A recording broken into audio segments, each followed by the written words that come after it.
Hello everyone and welcome to Hill Street.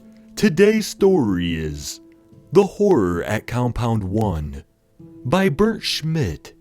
If you end up enjoying this story, please leave a like. And if you enjoy hearing stories from me, please subscribe and become a resident of Hill Street and let me know how I'm doing in the comments. Now, let's get to this nightmare. The fluorescent hanging tube lights emit a dim, shadowless hue down the corridor. The cold white luminescence coalesced from the swinging fixtures down to the chilling, bluish caliconosity, making the bodies appear pencil dark. When I rounded the corner and approached the nurse's station, the mummified corpse stared blankly at me through sunken glazed eyes. Its mouth hung open, roadkill and sugar adrift, and I got the fleeting suspicion that this woman had died of fright long ago. The putrid scent of decay drilled its way through the smelling salts under my nostrils. When the CB radio began to emit static, the lights flickered with the dreadful, incrementally rapid beating of my heart. Agent 1, this is Echo 6. Do you... Indecipherable. Echo 6, this is Agent 1. I copy. Over.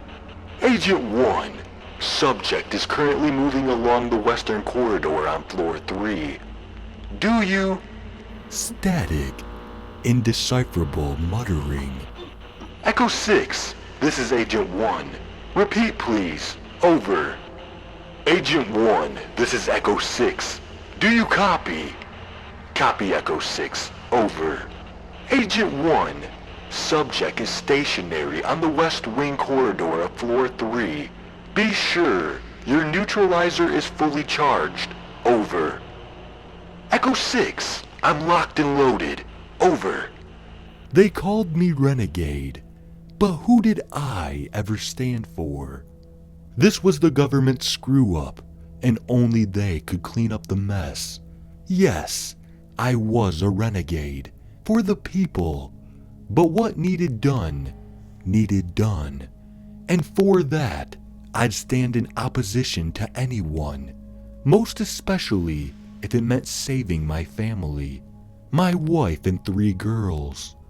As I stepped over red and gray matter, halls packed with corpse missing chunks of brain and bone, the sensor finally came online. Some slouched against the wall, some lying flat. I couldn't look into the eyes, couldn't look, because I knew if I turned around, they'd all be seated forward, heads facing me, with that same ghoulish expression of the nurse behind the box. I could hear the sound of congealed fluid squishing like filled water balloons as they moved, but I was too afraid to look. They say it does things like that. The subject I was pursuing was contained on the 3rd floor. The intel specialist sent me to this compound with one directive: destroy the destroyer.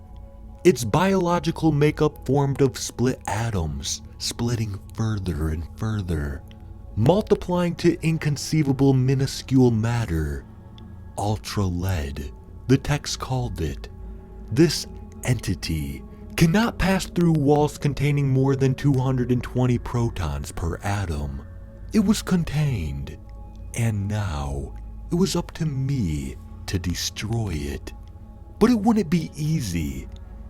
I wasn't quite certain if it was reality or a lucid dream, but everything in sight was tangible, and the corpses. No mind could conjure such horrifically vivid imagery. It's going to try and trick you. It's perpetually omnipresent.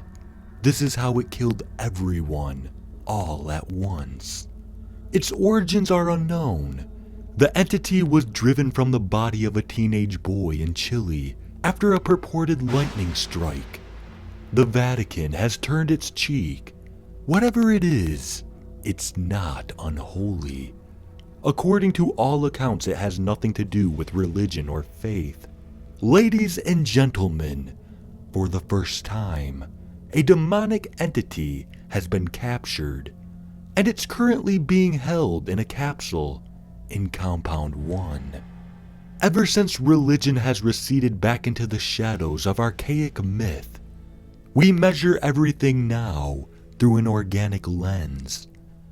As I stealthily slunk across floor 2 and turned the corner to the steps leading to 3, my heart began to sink. All of my deepest fears, anxieties, and carnal senses shrunk into a confused ball of tangled rubber bands, crisscrossing one over another, sweat dripping so profusely I could have been showering under a cascading hot spring waterfall, the dead leering at me in an uncomfortable silence. I thought they'd awaken any second. As I cleared the door to the staircase, the silent quarantine alarm had tripped. The scent of bleached linoleum, pine, and ionized household rug cleaner hung in the air. Red lights glaring and spinning like a blood-soaked lighthouse.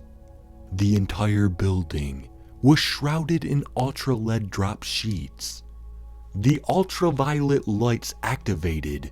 Another message came through the CB. Agent 1, this is Echo 6. Copy. Echo 6, I copy. Over.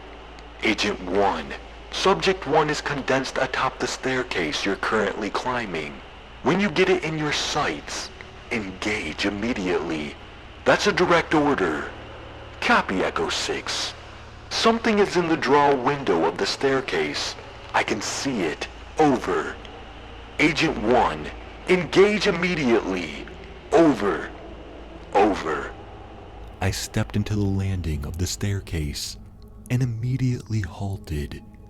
At the time, I initially couldn't comprehend how the quarantine alarm had tripped until I noticed that the small square drawer window of the thick staircase door had been smashed. A long, jagged black arm was reaching through it and feeling around for the knob. They said everyone else who has attempted to recapture the entity died of fright. The compound used to be a hospital. There had been rotting corpses in every single room. Doctors, patients, assistants, nurses. This is what happens when government secrets are kept alongside janitorial staff. Agent 1, its temperature is rising. It senses your presence. Move swiftly. The door slowly crept open. I was crouched and aimed with the best possible vantage point against the wall, out of immediate view, and the target stepped forth. It reached through the doorway with 4 dark arms outstretched, some longer than others, and clenched a hold of the beam. A quick glimpse of its grotesque head. It was faceless, with long dark hair growing in a circular pattern, no ears, a single head grown of nothing but strands of soft hair hanging in every direction. "What are you doing with that gun? Honey, please, put the gun down." Echo 6, this is Agent 1. Over. Agent 1, engage.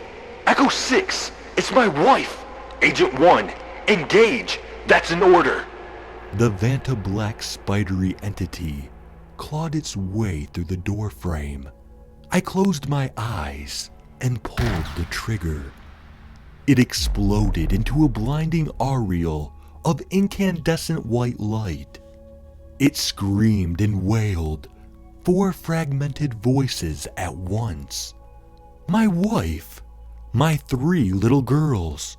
I pressed through the doorway and sprayed until the gun lost all of its charge. Agent 1, this is Echo 6. Subject eliminated. Nice work, Agent 1. Lying across the floor were 3 unidentifiable bodies in a perfect row. The 4th splayed out awkwardly several yards off to the right, all engulfed in white-hot flames. I pulled the prescription bottle from the vest pocket and popped 2 downers. Always useful when your heart is about to explode. I gulped, stripped off my mask and helmet, and fell back against the wall. I shut my eyes as the potent hypnotic began to take effect. I must have slept for hours. By the time I'd woken up, I found myself in a cold, dark room with open windows. The wood floorboards groaned. The scent of fresh petrichor and rain wafted through the room. Next to me on the floor lied a spilled bottle of pills. The glint of light illuminated the bottle in a knife-like pattern. The rest of the room sheathed in shadows. The label on the bottle, however, was vexing chlorpromazine. Thorazine? I stood warily to my feet when the apparatus tipped and crashed to the floor at the foot of 3 twin beds. Blood so copious you could taste the rust. I must have wandered to the attic of the compound.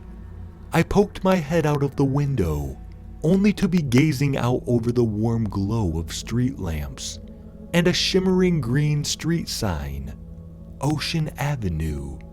I knelt down and scooped the neutralizer into my hands, but instead of gripping the burning rubber of synthetic polyurethane, I was clutching tightly to the cold steel of a 12 gauge.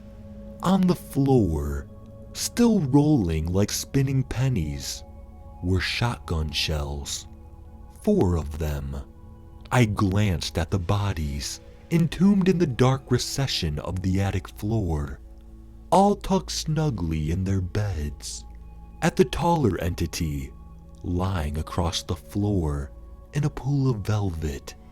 And then back out the corridor, moon-shaped windows, when the blue and red flashing hues of the quarantine police vehicles skidded to a halt in front of the house. A team of SWAT personnel swiftly approached my front door, donning shields and AK rifles, and kicked it in. As the plume of blue exhaust smoke receded from the mist surrounding the police cruisers, I squinted and read the signage.